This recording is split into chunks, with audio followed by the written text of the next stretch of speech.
failli lâcher une coulante, c'était incroyable. Pour ceux qui n'auraient pas suivi, en gros c'était le premier match des barrages pour la montée en Ligue 1. Lens gagne son match contre le Paris FC au tir au but. Et désolé à tous les Troyens d'avance, hein, mais ma seule et unique pensée me dit que vendredi soir on va soulever de la racaille troyenne.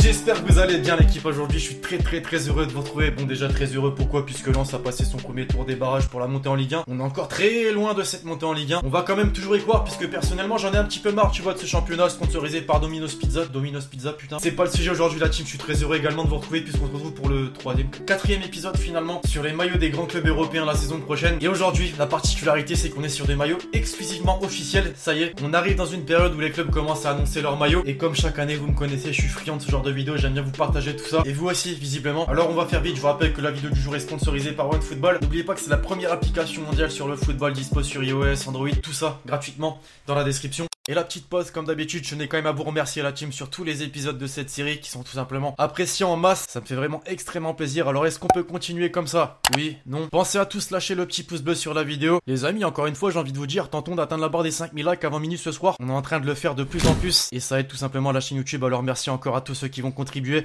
Bonne vidéo à tous.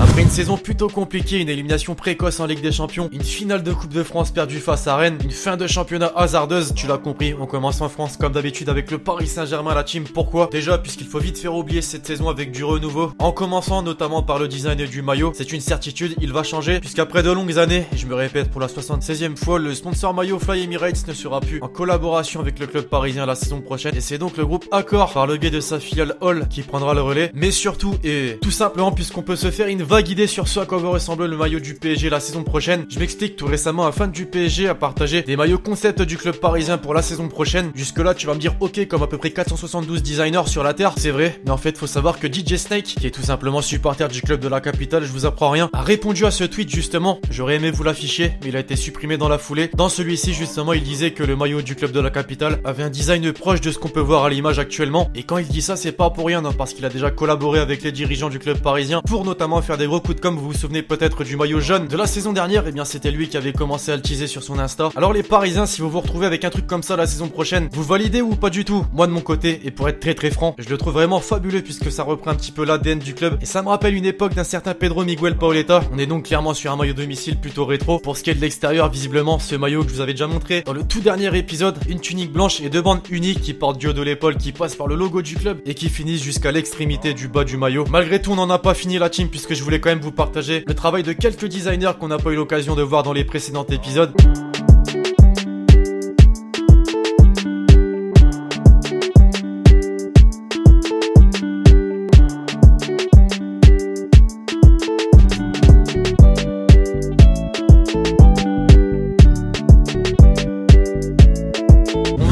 Toujours en France et je vous le dis concrètement les amis, désormais on est sur de l'officiel pur et simple. L'Olympique Lyonnais pour commencer, qui en plus d'avoir prolongé son partenariat avec Adidas jusqu'en 2025 au début de la saison, a annoncé sa tunique domicile pour la saison prochaine. On avait passé en revue quelques concepts réalisés par des fans de l'Olympique Lyonnais, vous étiez nombreux à les valider, mais visiblement, et c'est dommage, l'équipementier n'a pas trop prêté attention à ce que réclament les supporters. On est sur un maillot domicile basique, hein, finalement, pas dégueulasse, non c'est pas vrai, mais très simple finalement. Il y a quand même deux petites touches que l'on peut souligner de la part de l'équipementier. La première, c'est l'apparition du lion symbolique que vous voyez très certainement pas mais qui est présent, regardez bien en bas à droite du maillot blanc. C'est vraiment très léger comme je vous l'ai dit. La deuxième, c'est au niveau de l'extrémité des manches, la couleur rouge et bleue du club qui est reprise. On passe avec le maillot extérieur qui a lui aussi été annoncé dans la foulée, pour le coup très épuré. Pourquoi? Puisqu'on a l'apparition d'un nouveau graphisme finalement. On est sur un dégradé de bande verticale bleue, la même touche que le maillot domicile au niveau de l'extrémité des manches, sauf qu'à la différence du maillot domicile, ces deux couleurs sont aussi présentes sur le col. Bref, les Lyonnais convaincus ou vous vous attendiez à mieux? Dites-moi un peu ça dans les commentaires. On va désormais poursuivre en Allemagne la team. Pourquoi? Tout simplement puisque ça ne perd pas de temps. Les grands clubs, à commencer par le Bayern, ont déjà annoncé leur tunique pour la saison prochaine. Sans grande surprise pour son maillot domicile, l'équipementier Adidas, qui comme le veut la tradition se retrouve sur une large partie du maillot, la couleur rouge. Seul changement plutôt appréciable, c'est l'apparition de quelques dessins qui vous rappellent très certainement quelque chose effectivement, puisqu'il s'agit en fait un petit clin d'œil à leur stade, l'Allianz Arena tout simplement. Alors j'ai pas spécialement grand chose à dire de plus sur ce maillot, hormis peut-être à l'arrière du maillot l'utilisation du slogan Mia San Mia. Pour ce qui est du Borussia Dortmund, je vous ai dit ça ne perd pas de temps. L'équipementier Puma a tout simplement décidé de rendre hommage au 110e anniversaire de la création du club. Tu vas me dire, mais à quel moment, Lexi, on est tout simplement sur un maillot domicile traditionnel? Bah en fait, si j'arrive à zoomer, j'ai pas encore fait le montage, je saurais pas vous dire. À l'intérieur du col apparaît la mention 110 ans, hier, aujourd'hui, demain, Borussia Dortmund pour toujours. Pour les fans du club et même pour le club en tant que tel, ça passe toujours très bien. Sinon, pour parler de nouveautés, bah on a tous remarqué qu'au niveau des épaules, il y a ce très léger changement avec des petits motifs, reliefs, dessins.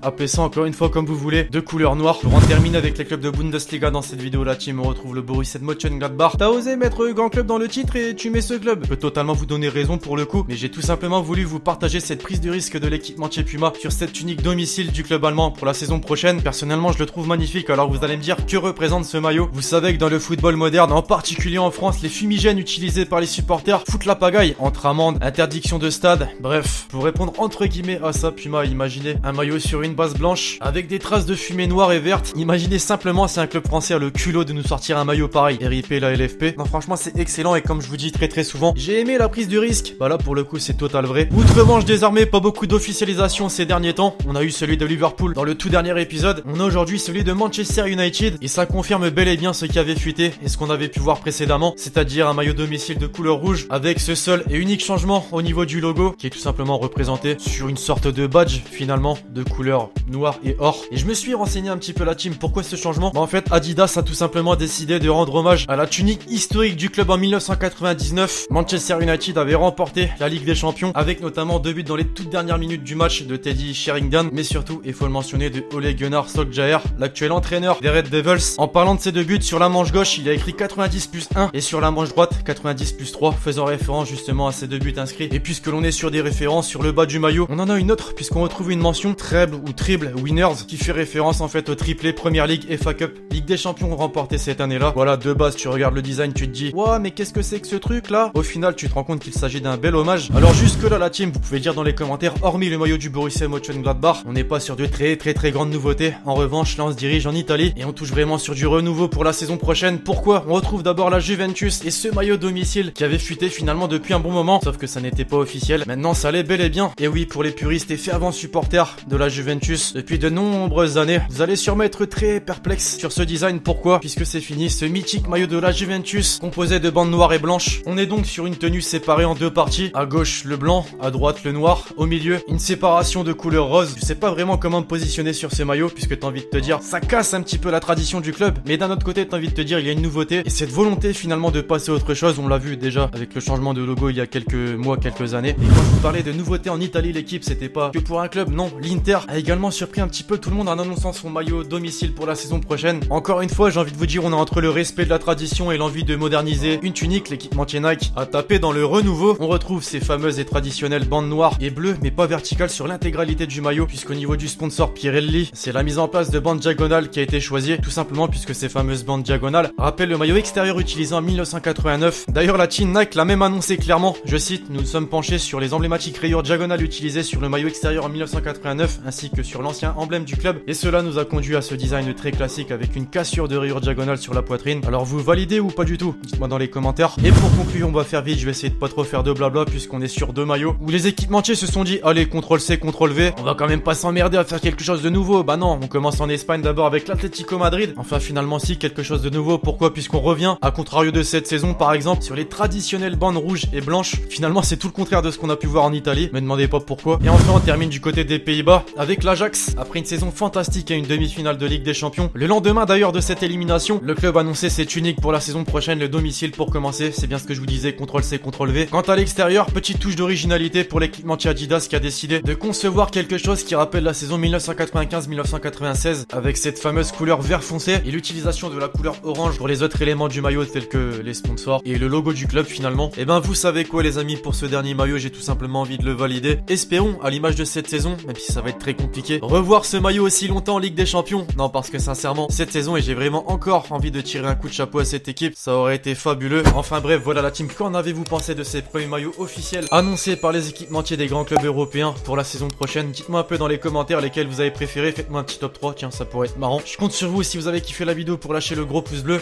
Puis d'ici là, on se retrouve comme d'habitude très vite sur la chaîne pour de nouvelles vidéos. C'était Lexi. Ciao ciao.